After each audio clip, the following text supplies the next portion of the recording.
சில ஆண்டுகளுக்கு முன்பு இஸ்ரவேல் தேசத்துக்கு நான் போயிருந்தேன். எங்களை வழிகாட்டி கொண்டு போன அந்த யூத வழிகாட்டி, இந்திய யூதர்களை நீங்கள் பார்க்க விரும்புகிறீர்களா என்று கேட்டார்கள். எனக்கு ரொம்ப ஆச்சரியமா இருந்தது, ரொம்ப விருப்பமாக இருந்தது. தயவு செய்து கொண்டு போங்க. அவர்கள் கொச்சின் கேரளா பகுதியில் 2500 வருஷங்களுக்கு மேலாக வாழ்ந்த யூதர்கள்.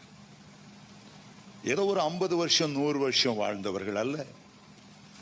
சாலமோன் தன்னுடைய கப்பல்களில் வியாபாரம் செய்யும்படி இந்தியாவிலே சில யூத குடும்பங்களை குடியேற்றி அங்கே இருந்து வருகிற ஒப்பேறு, தங்கம், மெல்லிய புடவைகள், ராஜாக்களுக்கு கொடுக்கக்கூடிய சிறந்த வெகுமதிகளை அனுப்புவான். கப்பலில் இங்கே வரும் இந்த யூத குடும்பங்கள் அதை வாங்கி ராஜாக்களோடு வியாபாரம் தொழில் செய்வார்கள். சாலமோன் இறந்த பிறகு கப்பல்கள் வருவது நின்று போயிற்று. இங்கே இருந்த ஒரு 50 குடும்பங்கள் இந்தியாவில் சிக்கிக் கொண்டன. ஆனால் அந்த யூதர்கள் என்ன செய்தார்களாம் தெரியுமா? இனி கப்பல் வரப்போவதில்லை என்று அறிந்ததும், இனி இஸ்ரவேல் நாட்டோடு தங்களுக்கு ஒரு ஐக்கியம் ஏற்படுவதில்லை என்று தெரிந்ததும், தங்களுக்குள்ளே ஒரு சில தீர்மானங்களை ஏற்றினார்கள். என்னதான் வெளியே மலையாளம் பேசினாலும், தமிழ்நாட்டுக்கு வந்து தமிழ் பேசினாலும், நம்ம வீட்டுக்குள்ள ஒருத்தருக்கு ஒருவர் நம்முடைய மொழியை மறந்து விடக்கூடாது. எப்ரே மொழியை எந்த விதத்திலும் மறந்து விடக்கூடாது. வீட்டுக்குள்ள அந்த எப்ரே மொழியை, அந்த தெய்வீக மொழியை மட்டும்தான் நாம் பேசும். நம்முடைய பிள்ளைகளுக்கு இந்த 50 குடும்பத்தில் ஒருவர் எழுத படிக்க எப்ரே மொழியை கற்றுக் கொடுக்கணும். 2வது அவருடைய தீர்மானம், தோரா என்று சொல்லப்படுகிற 5 ஆகமங்கள், ஆதியாமம், யாத்ராமம், லேவியராகமம், எண்ணாகமம், பாகமம், நம்முடைய பிள்ளைகளுக்கு கர்த்தரை குறித்து போதிக்கணும். கர்த்தரை மறந்து விடவே கூடாது. 3வதாக அவருடைய தீர்மானம், நம்முடைய பிள்ளைகளை ஒருபோதும் புறஜாதியாருக்கு திருமணம் செய்து கொடுக்க கூடாது. புறஜாதியிலிருந்து மாப்பிள்ளையோ பெண்ணையோ நாம் எடுக்கக்கூடாது. அப்படி அவர்கள் வைராக்கியமாக இருந்தார்கள்.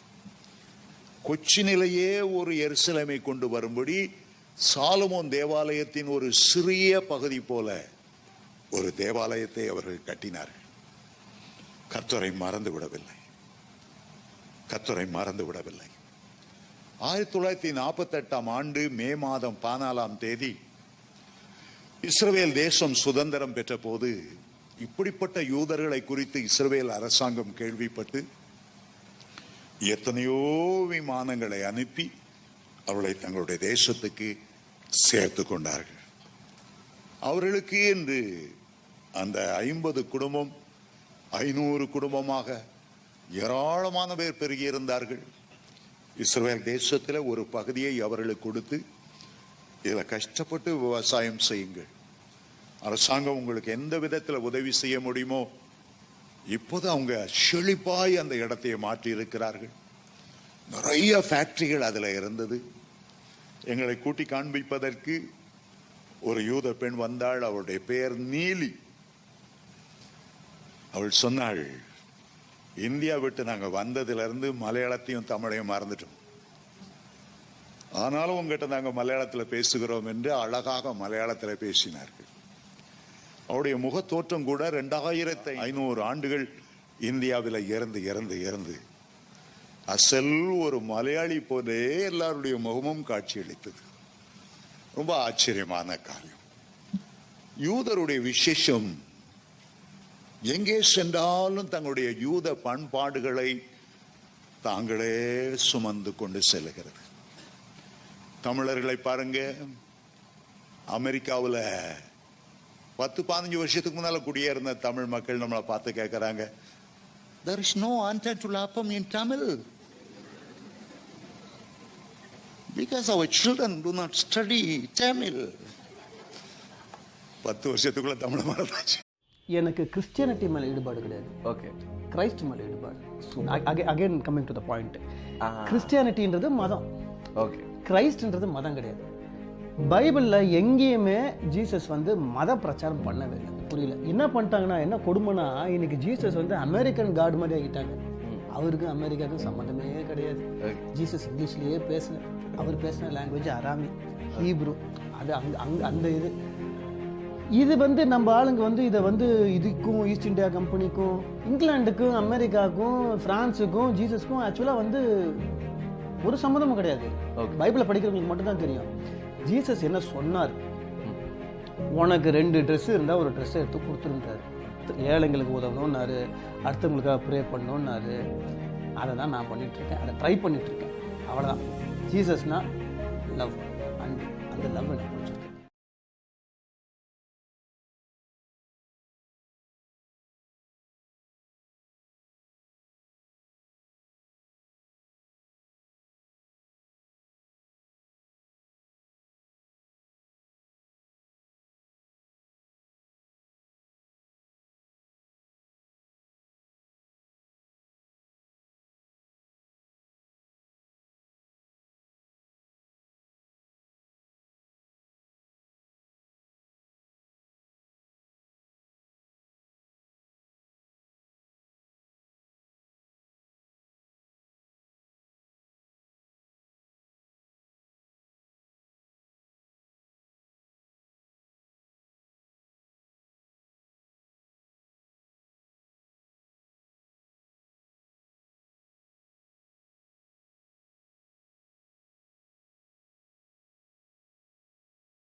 أعوذ بالله من الشيطان الرجيم.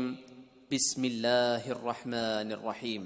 الحمد لله رب العالمين الرحمن الرحيم مالك يوم الدين إياك نعبد وإياك نستعين اهدنا الصراط المستقيم صراط الذين أنعمت عليهم غير المغضوب عليهم ولا الضالين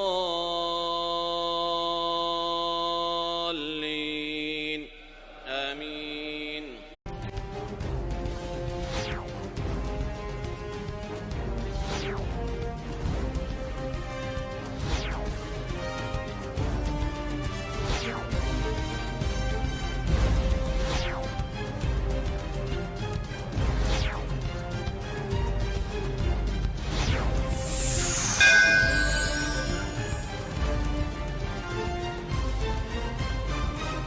மகத்தான துவக்கம்.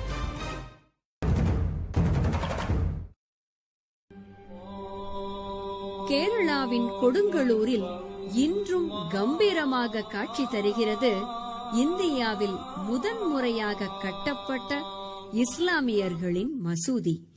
தென்னிந்திய துறைமுகங்களையும் தெற்காசிய துறைமுகங்களையும் இணைக்கும் முக்கியத்துவம் வாய்ந்தது கேரளத்தின் மலபார் கடற்கரை. அரேபியாவிலிருந்து வருகை தந்த வணிகர்கள் கேரளாவில் புதிய மத சிந்தனைகளை விதைத்தனர்.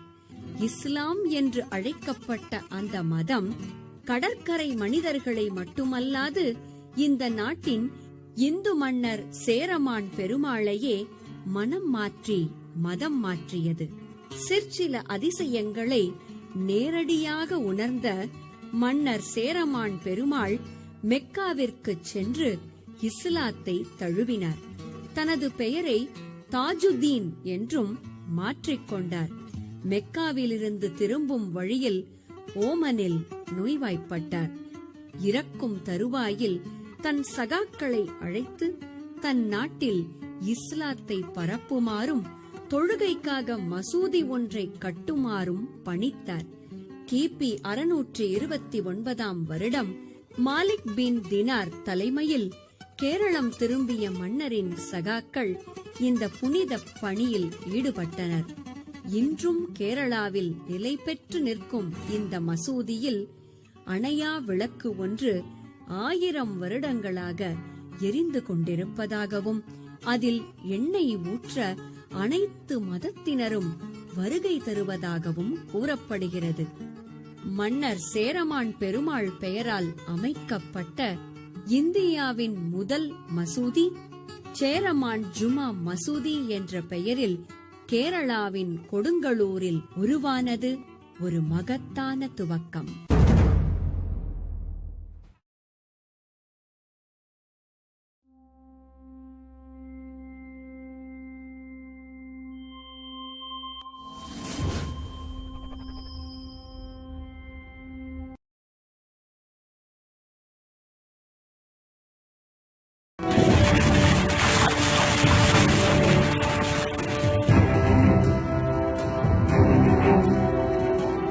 Welcome to Election Times. We are at the ancient port of Goga in Bhavnagar, and we are standing outside what many believe to be the oldest mosque in India, the Juni Masjid. This mosque is said to be older than the mosque in Kerala, the Cheraman mosque, which was rebuilt in the 11th century. And with us are some of the locals here who've rebuilt. This gateway is a new one which has been reconstructed, but inside is the old ancient mosque of Juni Masjid. आप लोग यहाँ मानते हैं सबसे पुराना मस्जिद हिंदुस्तान का यही है? देखो, ये हम लोग मानते हैं कि ये जो मस्जिद है जूनी, ये रसूल मोहम्मद पैगम सल्लल्लाहु अलैहि वसल्लम जो આવ્યા પહેલા અમારો કિબલો હતો જેરુસલામ અને મસ્જિદ અક્સા તરફ હતો, ઉત્તર દિશામાં હતો. અને મોહમ્મદ પેગમ્બર આવ્યા પછી કુરાનમાં સંદેશ આવ્યો કે અમારો જો નમાજ પઢવાનો કિબલો એટલે જે દિશા કહેવામાં આવે છે તે સઉદી અરેબિયામાં મક્કામાં કાબા તરફ કરવામાં આવે. એટલે અમારું એમ માનવું છે કે લગભગ આ 1437 વર્ષ થઈ ગયા, એ પહેલાની મસ્જિદ હોઈ શકે. So what he's saying is that the fascinating thing about this mosque is that it's a rare mosque that faces towards Jerusalem, unlike other mosques that face towards the Kaaba in Makkah, and that's the basis of this claim. यहाँ पर नमाज नहीं होती ना? नमाज दूसरे आप नमाज नहीं होती यहाँ, दूसरे मस्जिद में करते हैं. दूसरे बड़ी मस्जिद है बाजू में, वो चालू मस्जिद है, वो 400 साल पुराना है. Exactly why historians believe that this is a remnant from the earliest days of Islam, from ancient Arab traders who came here and established a trading post in Goga. Islam began to spread in the Arabian Peninsula, and Muslims began to make their presence felt in the coastal region of Gujarat. The first Arab traders landed in the town of Gagavnagar, Gujarat, India around the early 7th century and built a masjid here, which was later called Barwata Masjid or Juni Masjid. The history of Islam in Gujarat does not begin with the establishment of Ahmedabad city in 1411 by Sultan Ahmed Shah I, the ruler of the Muzaffar dynasty, who reigned over the Gujarat Sultanate from 1411 until his death in 1442. Most came as traders as they did before Islam, and built a masjid during the times of Prophet Muhammad, peace be upon him, and other parts of the western sea coast of India as early as the 7th century CE. Gaga is situated on the mid-western bank of the Gulf of Cambet. Also known as Gogo, it was an important historical commercial port of Arabian Sea until the development of nearby Bhavnagar in the 19th century. Gaga once was the center for Islamic learning and a flourishing port which had trade links with Sri Lanka, Africa, and Middle East, and was appropriately called Shri Abid, the prosperous city, the majority of whom are Muslims and identify themselves as Gagari Arabs. This small town has over 11 masjids and dargahs, which were built later during the Sultanate period in Gujarat between 1401–1572. Including the old mazar of Ashraf Shah Baba who made Gaga his home. A copy of the Holy Quran handwritten by him can also be seen here. This masjid was built during the period of Prophet Muhammad, peace be upon him, and the direction of Qibla of this masjid towards to Jerusalem, which was the first Qibla of Muslim when they praying. Later the Prophet Muhammad, peace be upon him, received wahi, revelation, commanding him to change the orientation point from Jerusalem in the north to Mecca in the south. This ancient masjid also bears the oldest Arabic inscriptions in India. Thanks for watching. Don't forget to like the video. And don't forget to subscribe.